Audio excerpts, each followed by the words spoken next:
Blake, do you know what the F-35 program is? Uh, okay. Without using the word boondoggle. As far as I can tell, the F-35 is a joint venture between some of the branches of the U.S. military. I don't know which ones, maybe all of them, to try and come up with a fighter jet that's also a bomber, that's also kind of a bad helicopter, that can do every potential role that an aircraft should ever be able to do. So it has a very compromisey design. And it sounds like the potential for the aircraft is amazing, but the realities of running a project this way are somewhat limiting in their capabilities. I would say that's a pretty good assessment. So the program is this joint venture. In fact, it originated as a joint strike fighter program. Okay. And joint has kind of become a bad word in the military. It basically means let's waste a lot of money by getting multiple services involved. And really, it means let's try and fool these other services to coming in and funding our development. We'll get them so deep in the project that they can't get out. Then we'll step away. We'll let them fund all the rest of it. And then in 10 years, we'll come back in and we'll just buy finished vehicles real cheap. And that hasn't happened in the F-35 program, but it is kind of a trick that the services are always trying to screw each other over with when there's a joint program. And so joint was this idea in the 90s, I guess, that everybody was like, man, what if like the Cold War's over and, we maybe don't need like so great a weapons. We can just do with like really great weapons. And we don't have the monstrous budgets we used to have. We just have ginormous budgets. And so we have to at least pretend to be a little more efficient. And so they were like, why don't we get multiple services, get them together and have them design a solution together, and then they'll all buy it. And that way we'll reduce the costs. The assembly lines stay open longer. We harness economies of scale, and it'll be great. And it really never works. There were a couple precedents for this earlier on in, I guess, the 60s or 70s. There were several airplanes that the Navy and the Marine Corps both operated. Over time, there have been a bunch of helicopters that multiple services operate, but those weren't really started as joint programs. In those cases, it was like one service said, for instance, say the Black Hawk helicopter. I believe the Army was the first one. And they said, we need a medium utility helicopter. And Sikorsky designed the Black Hawk, and the Army adopted it and said, okay, now we're the Army and we have the biggest helicopter fleet in the world. So we're going to be buying like 2,200 of these or something. And so the other services said, hey, look, there's this assembly line making these really nice helicopters. Let's just go to Sikorsky and buy a slightly different version that suits our needs. So the Air Force and the Navy have both bought derivative Black Hawks over the years. And there's, between foreign sales and those three branches of the US military, there's something like a dozen or 20 or something variations of the Black Hawk that are reasonably distinct. Do you think it worked the way that you're saying, where the branches of the military were like, we need a helicopter, and they went looking for it? Or do you think Sikorsky was aggressively whining and dining top generals and saying, you guys could really use some helicopters? The reality is that it's both of those kind of dancing in pirouettes. Okay. Yeah. Because you do come to points in a vehicle's life where a great many of the airframes are getting worn out and they're exceeding their fatigue lives, and they will need to be replaced. So you do legitimately have that problem that at times you need to replace the aircraft. And at the same time, you have the contractors and the industry out there always trying to convince the military to give them a lot of money for something, whether or not the military really needs it. Okay. So both parties are guilty here. Guilty. So that's how those programs used to work. But then in the 90s, they have this great idea and they're like, let's have these joint programs where from the start we'll go in together and we'll do this. And the Joint Strike Fighter, which eventually would become the F-35, is a joint program. And so the promise was we will have the three services that fly a lot of fixed-wing aircrafts, the Navy, the Marine Corps, and the Air Force. We'll have them all take this one common airplane, and then they'll each have a slightly different version. But because they'll be so similar, they'll share most of their parts together. It'll make maintaining them cheaper. Everything should really benefit from economies of scale. And you would think it would, because overall, those three branches combined are going to buy on the order of about 2,400 of these aircraft. Will that ever actually happen? Yeah, I think it will. If you go out and you look, there's a great article on Wikipedia. I think it's entitled List of Currently Active U.S. Military Aircraft. And it has those numbers for how many we have currently in the fleets. And so you can look at what our current aircraft fleets that are going to be replaced by F-35s look like in volume. And so I want to say we have something like 500 or 600 F-15s, and we have like 1,700 F-16s, and maybe 100 or so AV-8B Harriers left, and 500 or 600 F-18s. I mean, those are the kind of magnitudes that we're talking about, and all those vehicles will be eventually replaced by different variations of the F-35. You don't think warfare will change out from under the F-35 in that time? I think they might actually procure that many vehicles before warfare changes out from under them. But I think what you're alluding to will inevitably happen. Yeah, like to hit those numbers, they're going to be buying that last F-35 in 30 or 40 years, right? Maybe so. That's a lot of drone evolution. Yeah, and I don't know what the assembly line is supposed to be able to put out, how many vehicles per year. Okay. So there's a little bit of precedent for this idea that you can have multiple aircraft that have very high parts commonality. The best example is in the US Marine Corps. They fly the UH-1Y and the AH-1Z. Okay, so the UH-1Y is a derivative of the whole old Huey helicopter that you see in all the Vietnam movies. It's basically the end of a long evolution since that helicopter. But visually, it appears very similar to it. And it's a light utility helicopter, meaning you can like load, like 8 or 9 guys in it, and it's got a couple guns on it and stuff. It's just for light transport. And then the AH-1Z is an attack helicopter. But they share almost 80% parts commonality between the two. They're built on very similar airframes. They use a lot of the same avionics. They use the same drivetrain. And so the Marine Corps gains this huge advantage because they have two helicopters that do vastly different roles, but their logistics footprints overlap 80%. So there is some legitimate precedent for this idea that, hey, the military can have these multiple vehicles that are designed to be very similar and overlap the logistics footprint so that you make logistics during wartime simpler and you make spare parts acquisition cheaper. Okay. So that's not an entirely ridiculous idea. It is actually done effectively in the Marine Corps with those two helicopters. Did you have a question? Well, I was just going to say, I'm guessing that's also happened with guns and trucks and some other things like that.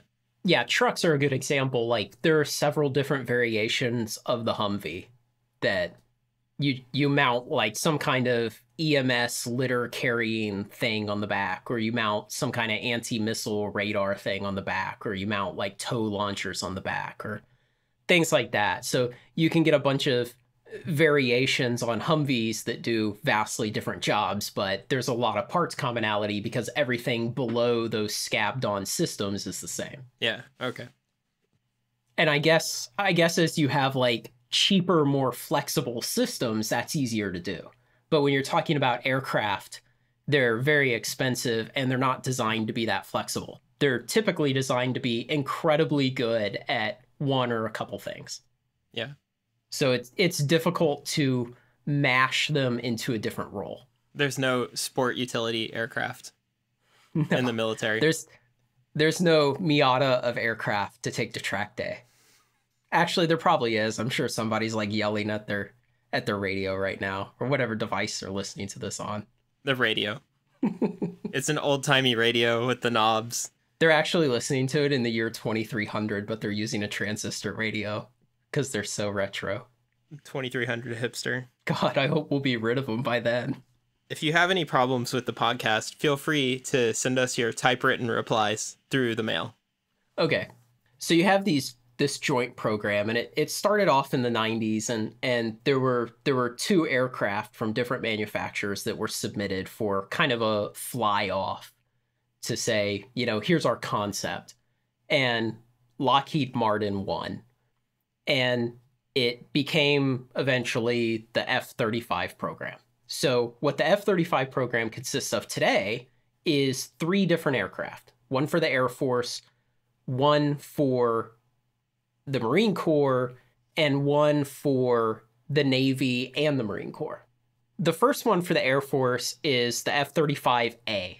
So they're F-35A, B, and C is the distinction between the 3. I like to imagine that there was a bunch of fighting about who got which letter. Yeah, I would wonder if it just came down to like who ponied up money first. Maybe. I wish I knew the answer to that. I bet it's kind of interesting. I bet somebody who was really active in the program in the early days would have some funny story about it.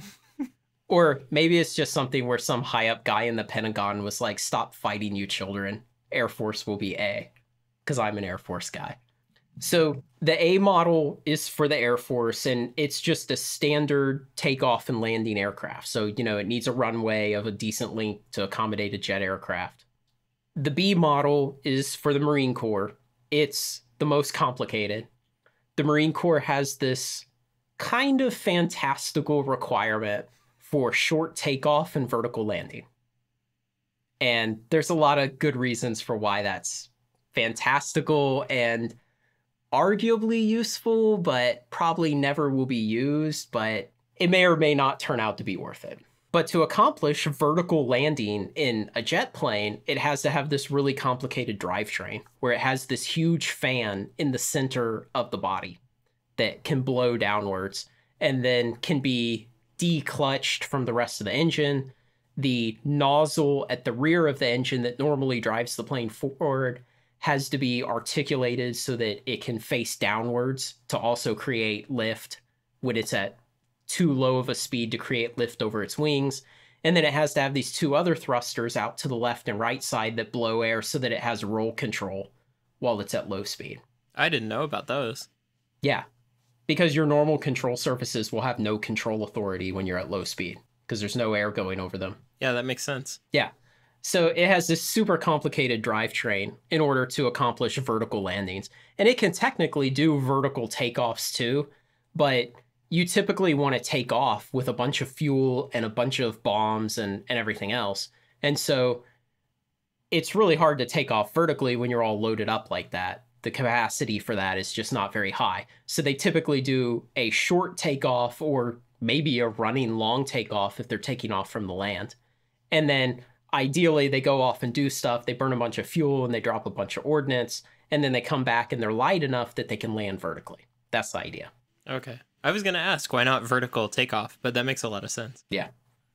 In fact, there are ideas that you could take off nearly out of gas, but with more bombs, and then just refuel as soon as you're in the air. Do aerial refueling. I guess that could be worth it, especially if you landed in a place where there's no runway. Yeah. But there are bombs there. I don't know. It's hard to envision the mission. Yeah, it becomes difficult on the Marine Corps variant. And as you'll see as this story goes on, the Marine Corps variant is kind of like the one that threw the spanner in the works. So. Or a giant fan, perhaps. Yeah, a huge complicated drive shaft and lift system. So then there's the third one, the C model, which is for the Navy. It's the naval variant. But because it's a naval variant, it has some different requirements. It has to have a beefed up forward landing gear so that the catapult on a aircraft carrier can launch it. It has to have a beefed up tail frame section so that it can have a tail hook to arrest it when it lands on a carrier. It has to have bigger wings and bigger control surfaces so that it can maintain lift and control authority at low speeds while it's landing on a carrier. And then the wings have to fold up so that it can fit on the hangar deck on a carrier. So there's quite a few different requirements in each one. So, the Air Force A model is pretty simple. It just needs to take off and land from normal airfields. And then the Marine model has all these super complicated drivetrain elements to take off on a short runway and land vertically. And then the Naval C model for the Navy just has your normal accessories for carrier takeoff and landing. So immediately you can probably see the problem here. This is supposed to be a joint vehicle. It's supposed to share a lot of parts. And you're thinking, wait, but the C model for the Navy, it has to have bigger wings. So already we have 2 sets of wings. And then you're thinking, the model for the Marine Corps, the B model, it has this huge fan in the center. Well, they had to make the entire center part of the frame wider to accommodate that fan. So now the Air Force A model has a wider frame than it otherwise would, because the B model for the Marine Corps needed the bigger frame for this fan. And then the C model for the Navy, it has this beefed up tail section for the arrestor hook.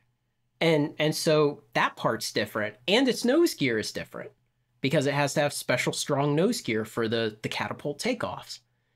The A model for the Air Force is the only one that has a gun built into it. The other 2 don't.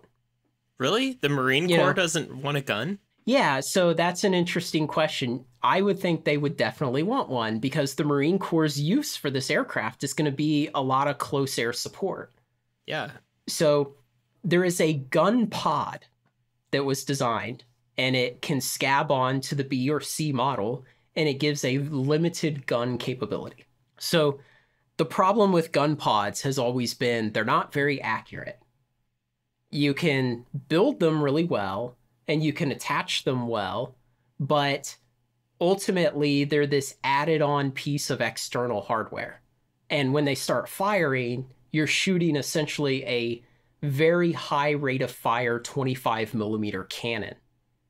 And because it's not integrally mounted to the frame of the vehicle in the same way that it would be if it was built in, they're just never as accurate. Okay. They always torque the pylon that they're attached to. I don't know the exact mechanism by which they become less accurate, but gun pods are never as accurate as a built-in gun.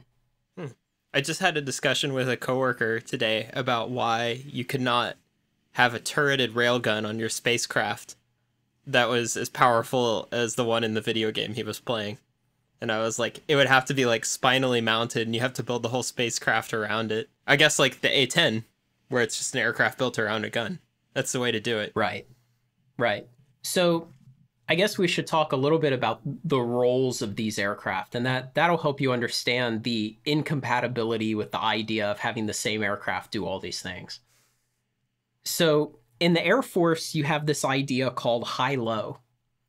And the idea is you have a small number of very high-cost air superiority fighters. And currently that's the F-22. So America only built about 180 F-22s in the late 90s and early 2000s. We did not offer them for foreign sale to any of our allies. We decided this is the premier air superiority fighter of the world and probably will be for 20 years at least. We're not going to give it to anyone. We're going to keep this capability just for us.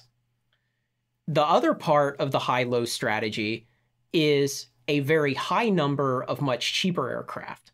And so in the previous generation, the high was F-15 and the low was the F-16. And now the high is supposed to be F-22 and the low is supposed to be F-35. And so we'll have a huge number of F-35s that are supposed to be simpler and cheaper to operate, cheaper to procure and everything. And they'll do this other role. So the philosophy here is say you get into a conflict with somebody who has a competent Air Force. Okay, so China or maybe Russia, you know, that's about it. A competent Air Force of huge size. I mean, there are a lot of very competent Air Forces. There are a lot of highly competent Western-style Air Forces in the world, but they're just not big enough to matter. But say you got into it, America went to war with either China or Russia, and it doesn't go nuclear, and you end up having contested airspace. So the idea is the F-22, the air superiority fighter, it'll go in, it's specifically designed to destroy other aircraft and to dogfight them and to be the best at just that. So the idea is you go in, you use that to destroy their Air Force in the air. And then once you control the sky, you can use the F-35 for other missions, striking targets on the ground. It's supposed to also nominally be capable of dogfighting to some degree, but it's not specifically designed for that like the F-22 was. So from there, each service decides what their specific mission is. So for the Air Force, it's a strike fighter, which means, yeah, it can kind of fight other aircraft. I mean, it's not a dud at that. And then also it can strike targets on the ground, so it can use guided weapons. The Marine Corps kind of has a similar role, except they also want to use it for close air support of their own troops. So missions like dropping ordnance very close to friendly targets. And then the Navy has a kind of similar role again. Yeah, maybe we'll fight some stuff in the skies once in a while, but we'll also like harass ships and we'll also attack land targets, but also we're at sea, so we have some other requirements because of that. You know, that complicates things. So each service kind of has this different philosophy on how to use it. So again, you have a problem of, let's just take 3 airplanes, 3 sets of requirements from 3 different services, and use 1 plane, and everyone will be happy. It'll all work out. But again, you've already got these problems, like everybody's dealing with this wider than it should be main body section because the Marine Corps needed a huge fan in there. Yeah. You know, so everybody is making sacrifices because of the requirements of someone else on the program. But this is your low airplane, I guess. So maybe you don't care as much. Yeah. So the idea is by the time you're employing a lot of these in a conflict, you should have a permissive air environment. Okay. Though if, say, your enemy does suddenly, you know, surprise you with some more planes, the planes should be capable of, you know, being pretty good at dogfighting, and the pilots are trained for it and stuff, but it's not the primary role. So if an F-35 is dogfighting, it's because someone else has failed? Yes. Okay. Yeah, it's funny you put it that way, because there was actually a quote in some of the stuff I was reading when I was researching this, and it was some general, and his exact quote was something like, if an F-35 pilot is in a dogfight, it's because he screwed up. Blame the pilot, huh? Who told him to go there? I think part of that is because they're supposed to be capable of this beyond line of sight engagement. That's one of these big things in 5th generation fighters. It's like, we're all going to have these huge beyond line of sight engagements with each other, where you basically have a plane like the F-35 way out in front, and then behind it, maybe 100 miles or so, you have some other planes that are broadcasting radar, searching for targets. And when they see something, they transmit that data to the F-35, so he doesn't have to broadcast radar, and then he fires a missile. And so the idea is that you'll be able to have this semi-stealthy F-35 way up forward and attack stuff without broadcasting its own radar. Is that what an AWACS does? To some degree, yes. I always wondered what those things were for. Yeah. Those are kind of like battle space management. They basically fly really high and have a huge radar disk on them. And I don't know if they have other sensors. I don't know what exactly their sensor capability is, but they fly really high above the battlefield and then basically give orders to everyone. because they have the best view. I guess they stay out of harm's way for the most part. Hopefully. If an AWACS is in a dogfight, it's because the AWACS pilot screwed up. He better hope he can just turn tighter than the jet that's attacking him. I don't think they have any ability to survive a fight. So everybody's made sacrifices here. And another huge sacrifice that the Navy makes is when you're flying a plane over the water, if one of your engines goes out, you'd like to have a second engine, because you can't really glide to a landing very well. And it may not be as appealing to just eject from your aircraft over the water as it would be over land. So typically naval carrier-based aircraft have 2 engines, but all the F-35 just have 1 engine. So that was a big sacrifice that the Navy had to make for the other services. They're having a single-engine naval aircraft now, which they haven't done in a long time. The current F-18s are twin-engine, and the F-14s that preceded them were twin-engine also.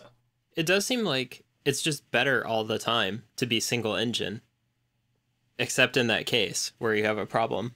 I don't know. You have more power if you have 2 engines. How do you have more power? I mean, why would you want, let's say you had 1 engine that was twice as powerful or 2 engines that were half as powerful. You know what I mean? Yeah. Why would you prefer 1 engine? It's probably easier to build around it.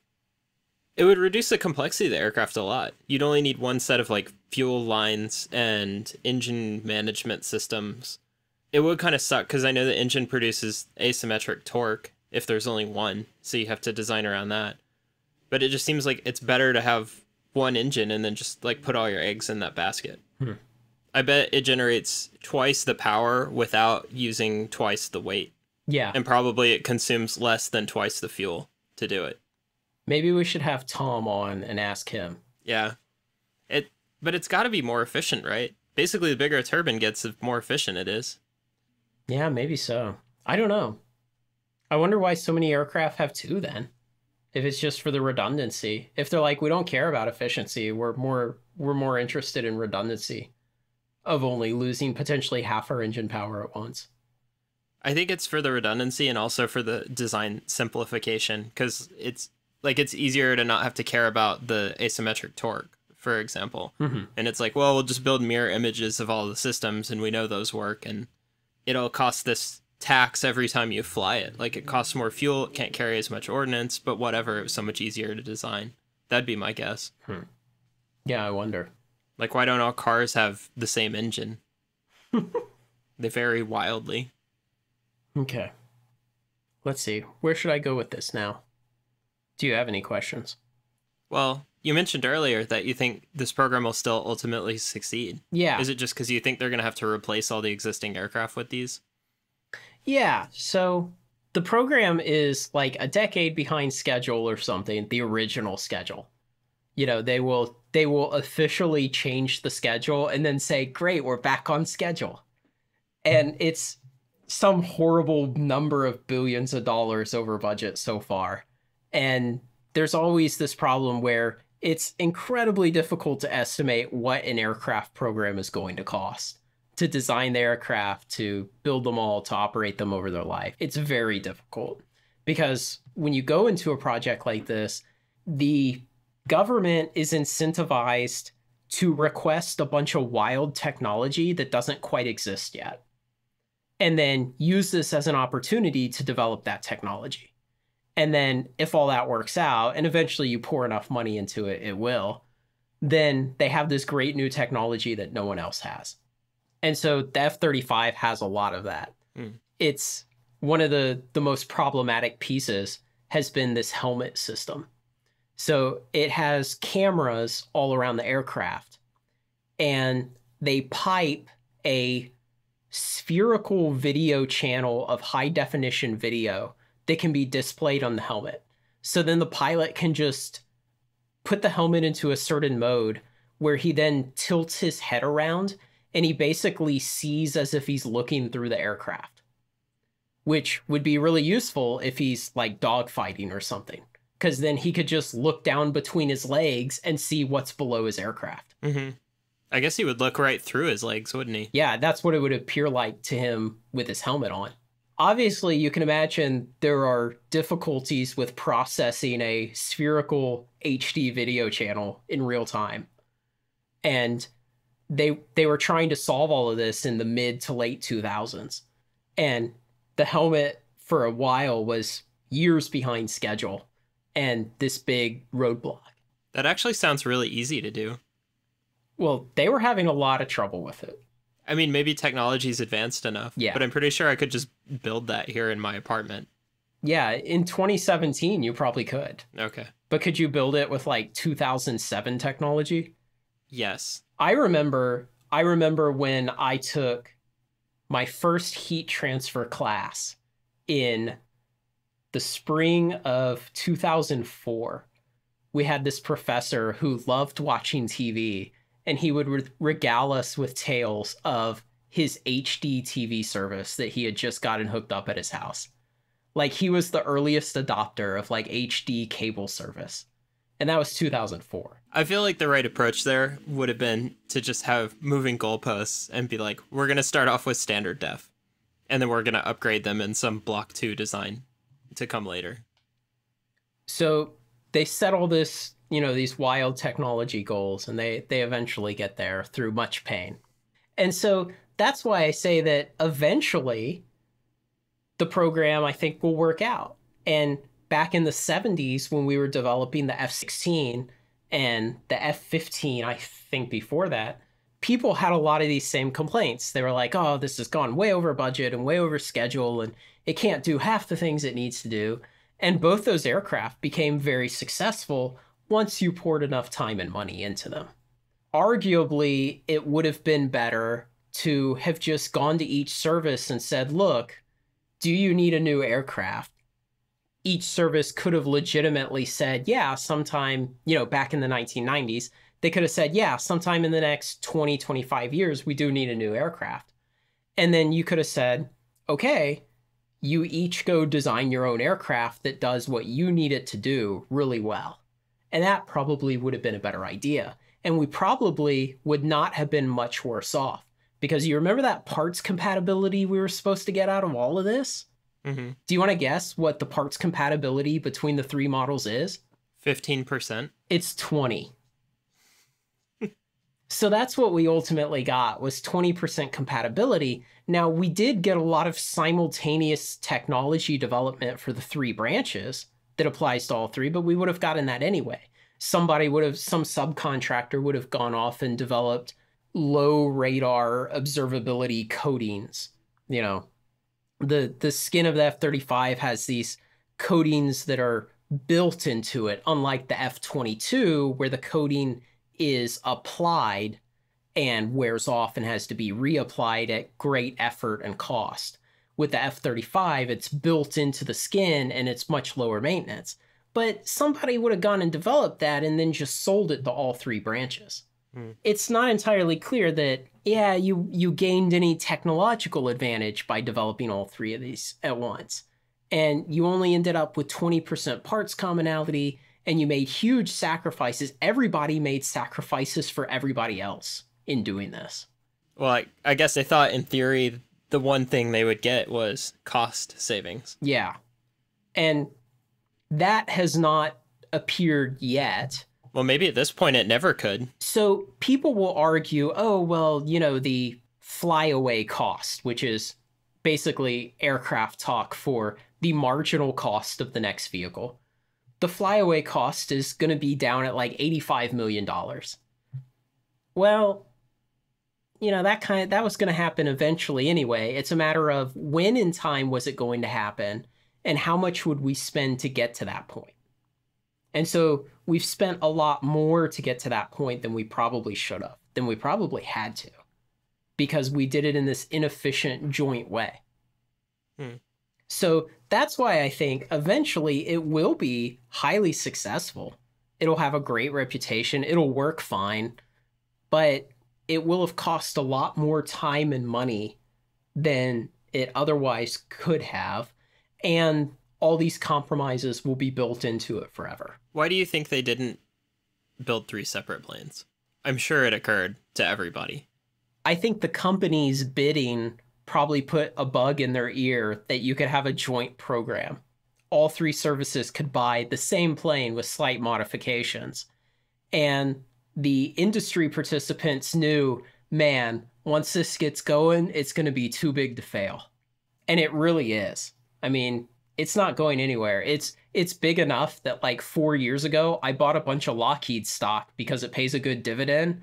And I know that the spice will flow for the F-35 program for decades. And that stock will pay off. So it's probably a really good investment to buy more Lockheed stock today because the program's not going anywhere. They're going to buy 2,000 plus jets. We're going to sell 500 or 600 to our allies. And then they're going to need spare parts and maintenance and training and upgrades and everything for decades. Do you think Lockheed wouldn't have come out really, really well making 1, 2, or 3 separate planes? They would have come out okay, but they probably Northrop Grumman would have made one of the planes and probably Boeing would have made the 3rd plane. And so each of them would have made 1 out of the 3. And I think each individual company is incentivized to gamble and say, let's try and make this a joint program. Or maybe it was just Lockheed, and maybe just Lockheed said, we think we got the most lobbyists and we can win, so let's make this a joint program and we win all 3 at once. Yeah, maybe so. Do you think, you would definitely know more about this, do you think it's really important to keep creating new aircraft designs and not try to evolve existing designs? Like, what would have happened if they had just pushed the F-16 as far forward as they could? Yeah, I think you should evolve the design, but at some point you do need to throw it out. And the reason is we get to points in time where other technologies are available that cannot simply be scabbed onto an old airframe. And a good example of that is something called post-stall maneuvering, which is a characteristic of 5th generation fighter jets. And what it means is that after you've put the plane in a stall, you still have significant maneuvering capability. You do that by having thrusters around the vehicle and by having articulated nozzles on your main engines. And so that's not something that could have been retrofitted onto F-15s or F-16s or F-18s, but it's something for which the technology had finally evolved to the point with fly-by-wire, with powerful enough engines, with parts that can be articulated while blowing exhaust gas that's that hot. All those technologies had finally gotten to the point to allow post-stall maneuvering, but you couldn't just put it on an old aircraft. So there are times when you do need to just throw out the old ones and say, look, the technology has moved so much that we can't retrofit this. In between, when you do that, though, you do need to evolve the aircraft, and they do that. I mean, the aircraft are constantly going through upgrade programs and avionics upgrades and flight envelope expansions and all kinds of things to add capability for 30 or 40 years of their life. But at the end of that 40 years or so, yeah, they say, we've done all we can. You know, this mission computer is running some ancient software and it's terrible, and we would have to rebuild the whole thing from scratch, and we'd have to rebuild this and that and this and that. Let's take this opportunity, throw that stuff out, and harness all this new technology that's available at the same time. Yeah, I mean, that seems like a bad idea. I see how you get into that trap, like that way of thinking. It happens a lot in the software world. But why not build like the F-17 and it has vectored exhaust and that's about it. And it has all the old avionics and everything else. You've just upgraded the frame and made it handle vectored thrust. And then you build like the F-19 and it can do one more thing. It has HD video cameras all around it and Dolby 5.1 sound or whatever. And a center subwoofer. Yeah, so you can watch movies on it while you're flying. It streams Netflix. Like, it seems like you could if forced, you could incrementally upgrade everything instead of tossing it out at some point and being like, let's start over. And then the whole time you would have an incrementally upgrading fleet, and you would also get to learn your lessons, I think, in a more cost-effective manner. Because I know that something that always happens with these aircraft is they build a new F-22 or F-35 or whatever, and they finally integrate all these systems together, and then they run into a bunch of integration issues. And there's nothing you can do about it. Like, that's just the way engineering works. But if you evolve the design where you always changed one thing at a time, it should limit, instead of having this, like, n squared number of integration issues, where n's the number of systems, you would only be able to have n integration issues, where it's the interaction of the new system with every other system. Mm-hmm. And I mean, sometimes you would have new failures, like, oh, it turns out because the engines are so much more powerful, it stresses the airframe, and the computer wasn't prepared to deal with being able to go as fast as it could go, and it didn't do the right thing, and that messed with the airframe some more, or whatever. But still, I don't understand why it's not done that way. And, like, as an example, I could point to, like, cars. Like, as far as I can tell, that's how the new model year of cars works. They upgrade things that they can, and once in a while they'll be like, well, now we're making the frame out of a different metal, or we've changed the way we build the frame. But then they just put the same old car parts on it with slight modifications. Or like, oh, this one gets a new engine. So that's not always the case with cars even. Mm. And a good example is the Chevy Equinox this year. So the Chevy Equinox is basically an entirely different vehicle that's just made to look a little different than last year's Chevy Equinox, but it has a different drivetrain and a different chassis. What would you bet that it shares 95% of the same software? Oh, I don't think that's true. There's no way that they wrote an entire new vehicle software system in that time. Even if it doesn't, the software is not the expensive incremental cost. It's the physical car or the physical plane. The software for the F-35 is very expensive. Yeah. I'll have to do some research on that. Maybe there will be a part 2 added to this. But I've read at least a few things about the software, so I'll re-research that so I have it fresh in my mind. I've read that the software systems, when malfunctioning, can often be fixed by simply rebooting them on the F-35. Why doesn't it just reboot itself then? Actually, they do sometimes. That's another problem they have. Sometimes you're in a dogfight, it's getting a little bit too exciting, computer just can't handle it. So the services are all three getting very close to actually being able to deploy these. They're various versions of the F-35. So probably within the next year or so, they'll all have some actual combat. If you want to call it combat, we don't really use planes for a lot of combat right now. It's mostly just like bombing people on the ground. So they'll probably all get some time doing that within about the next year. And every crash will be a newsworthy event. Yeah, so I was surprised at how few crashes there have been for such a large developmental program that took so long. It's been fairly pain-free. I was reading about it, and it's just there weren't that many incidents. So. And how much will the drone air fleet expand in the same amount of time? It depends on whether or not the Air Force is involved, because they're obsessed with human pilots. I wonder how expensive it is to build a drone that's capable of shooting down F-35s consistently. Or maybe just a really good missile. Yeah. I was trying to recall what the cost of an AIM-9 is. I don't know that an AIM-9 is effective against an F-35. I don't know much about air-to-air missile stuff like that, but...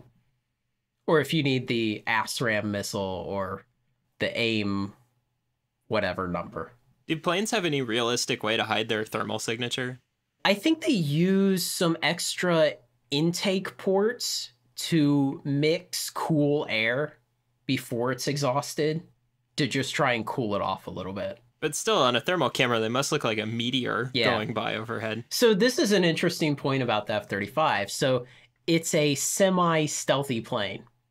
And so it's designed with geometry that's supposed to be stealthy, and it has this material built into its skin that's supposed to absorb radar. But there's a lot of skepticism about how long that'll be useful. And some of our allies who are participating in the F-35 program themselves have just kind of openly mocked it as like, yeah, that won't be useful for more than about 10 years at most. In fact, that's Israel's stance on it. And Israel wants to be able to integrate their own electronic warfare software into the planes that they buy without having to give that to the US and have the US know what they're putting in there. They want to be very secretive about it, modify the plane in ways that the US won't know about in order to compensate for the fact that the stealth characteristics they believe will be obsolete within about 10 years. That's kind of strange.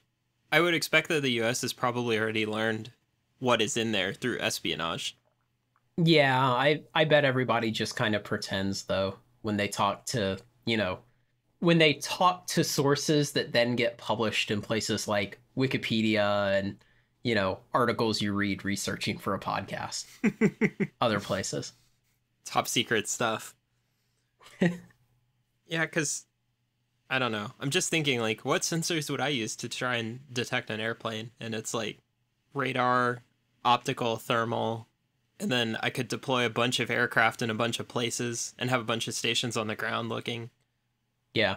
It just doesn't seem like that plane could hide very well. Yeah. Yeah. You just create a very advanced interferometric view of the sky over many different spectra. Yeah.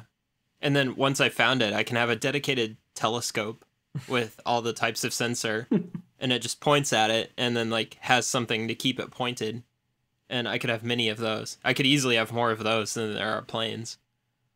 And they could track some enormous area of sky from a fixed ground station. I guess cloud cover would be my enemy. But, yeah, I don't know. And, I mean, that's at the scale of something Russia or China could do. Yeah, and Russia builds the best air defense systems, maybe. I guess, at least in the Cold War, they invested a lot more money in air defense. And we've talked about this before, where we decided to just fly higher and faster, and they always tried to build better air defense. And that was one of the back and forths that we were always trying to outdo each other with during the Cold War. But even today, Russia sells a lot of integrated air defense systems to other countries around the world. And they do a lot of development of that. And so some of those ideas you talk about are things you'll read about, that they use essentially radar in a lot of different wavelengths. They'll use visual and thermal, and then they use many different sites spread out. And then there are just other things like they'll hope that you get sloppy and fly over the same place every day. That probably works pretty well. Can you see a jet from a satellite?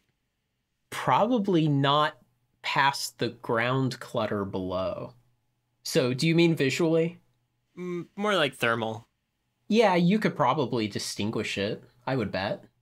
It should look different than the ground. Also, wouldn't you almost certainly be able to see them take off? Yeah.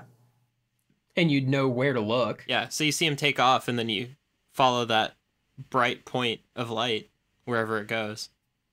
So if you have good spy satellite coverage in the thermal spectrum, then you should be able to just know where all the jets are all the time anyway. Yeah, I think you'd need a lot of satellites, but I don't know that that's a very big problem anymore.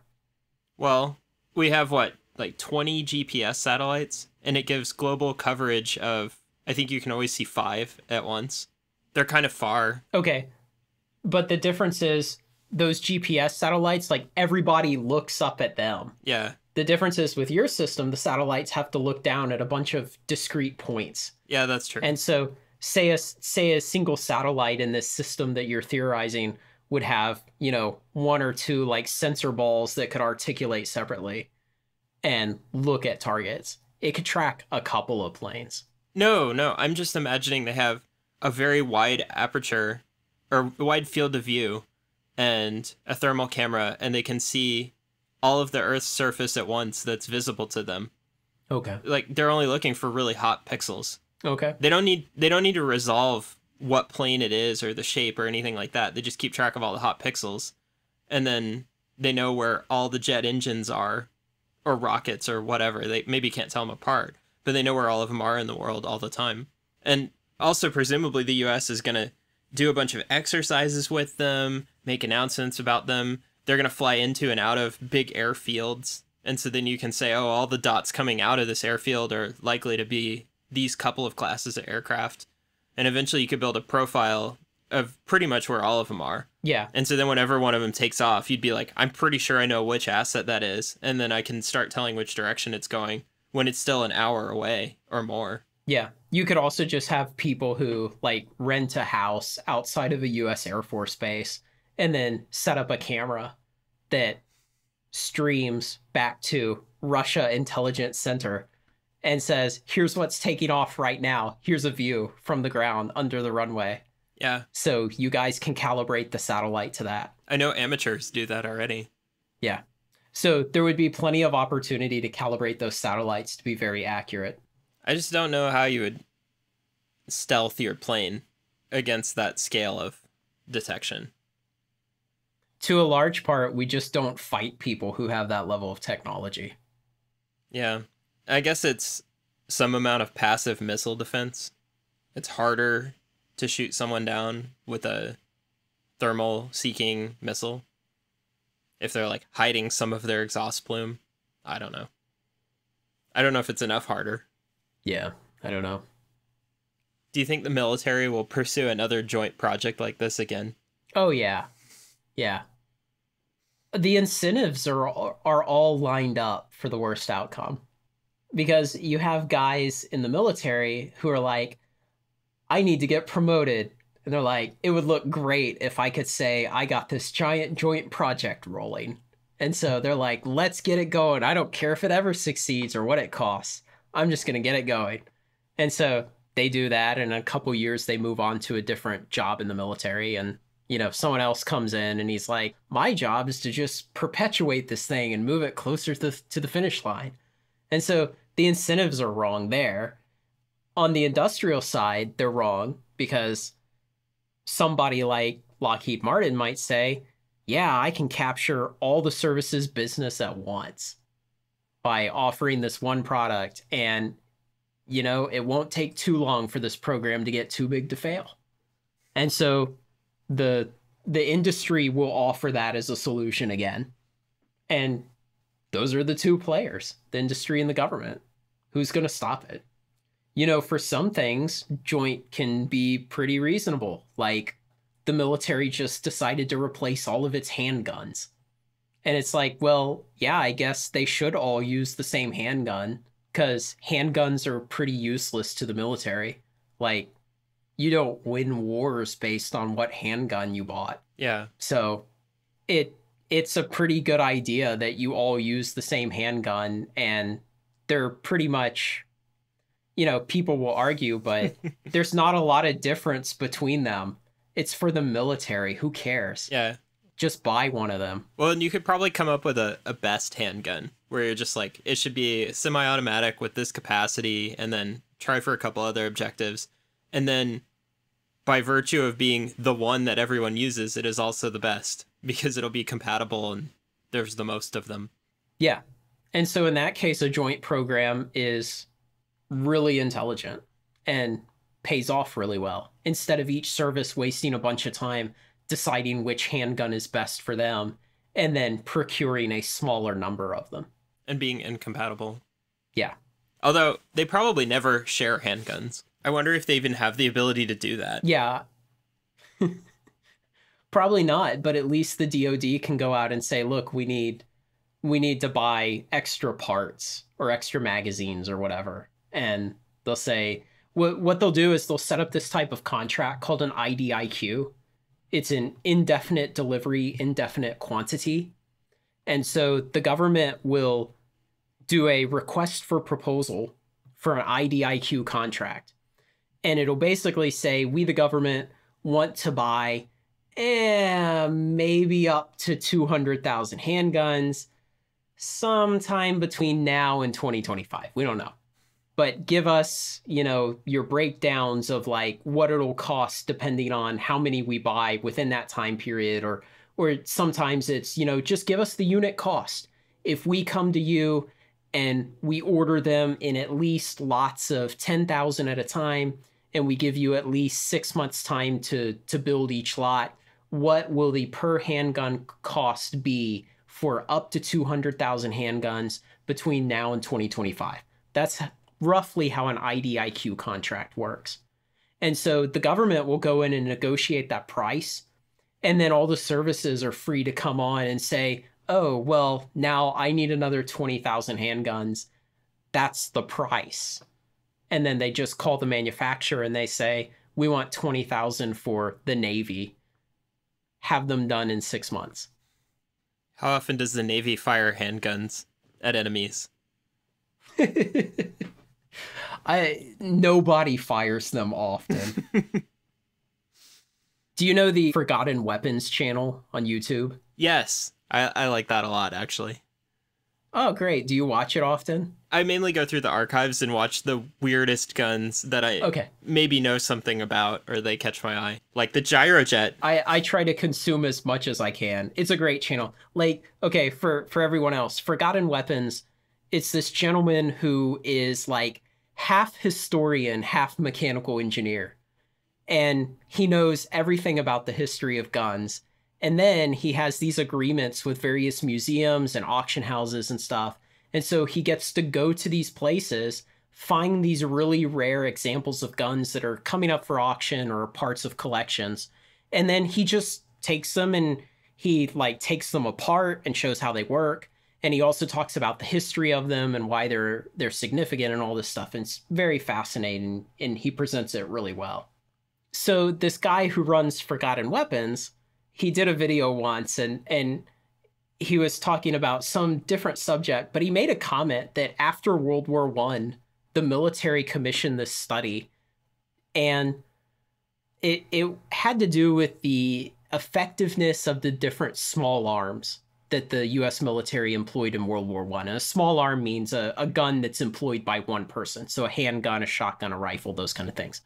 As opposed to like huge machine guns or tanks or mortars or things that require multiple people. So a small arm is just something one man can use on his own. So they wanted to know how effective these were.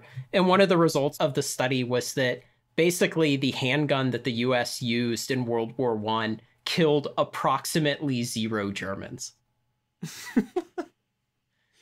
Wow. There are specific stories of people who killed Germans with the handgun in World War I. It did happen, but you know, in a war that killed, I don't know, it was like 10 or 15 million soldiers died in World War I, something like that.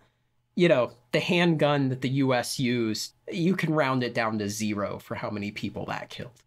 Was it some revolver? No, it was the 1911. Oh, okay. Huh. There were revolvers. There was another revolver in the inventory that was used also, but the prime handgun was the 1911. And did every soldier carry one? No. Every U.S. soldier? No. Oh, okay. Because I could see them just carrying a rifle and that's it. Yeah. People who had positions in a squad like assistant machine gunner would be the type who may carry a handgun, because the primary thing he was supposed to carry was more cans of ammo for the machine gun. Okay. Sounds like they could have all just not carried the pistol. Most of them did not. And then if you read like people who talk about the Iraq and Afghanistan wars more recently, a lot of them will say that they didn't bother. Like, even if they were issued a handgun, like, they didn't carry it because what was it going to do? And then some of the people I've read many times, people say things like, yeah, I went ahead and carried the handgun, but the only reason I carried it was so that I could kill myself if I thought I was going to be captured by the Taliban. Wow. You could probably come up with a much more effective handgun design then if that's your only requirement. It's called a grenade. Uh-huh. It would just be a tiny grenade that you eat.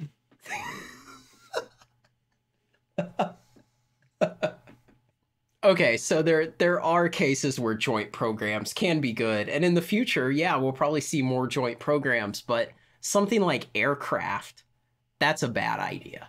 Yeah. You know, we can go on this Black Hawk model where we design it for a service, and then other services come in later and they say, I can accept enough modification, I can accept some of these compromises that the original service made, and you add on the stuff I need, and yeah, that'll be good enough, and I'll take the cost savings there. But, that's not what a joint program is. Yeah. The only thing I could think of is if it has guaranteed the same mission across all of the services. Right. Like if it's a cargo aircraft and it's going to carry, I don't know how you make it always carry the same type of cargo, but then they can just all get it. It's all palletized. Yeah. Then they won't care. Well, that makes sense. Oh, the gun that's built into the A model for the Air Force, it only has enough ammunition for the pilot to hold the trigger down for 1.5 seconds. I thought it was only 1 second. 1.5 is much better. Yeah, if you want to know how stupid that is, go on YouTube and just search for something like World War II gun cam footage. And you'll find probably thousands of videos that are actual gun cam footage from World War II. And you'll see how long they hold the trigger down to shoot at other airplanes in air-to-air combat. It's a lot more than 1.5 seconds. Yeah, but also their guns weren't putting out the same number of rounds, and they probably had a lot less accuracy. The number of rounds they were putting out high numbers of rounds. That's how you hit stuff in air-to-air combat. You have very high cyclic rates, and so you shoot a lot of rounds. I think I'm getting fooled because I think they did something like 1 in every 10 as a tracer, and I think I'm thinking that's the number of bullets, but that's wrong. Likely, yeah. Yeah, I bet that's my mistake. Are you adequately educated on the F-35? I think so. All right.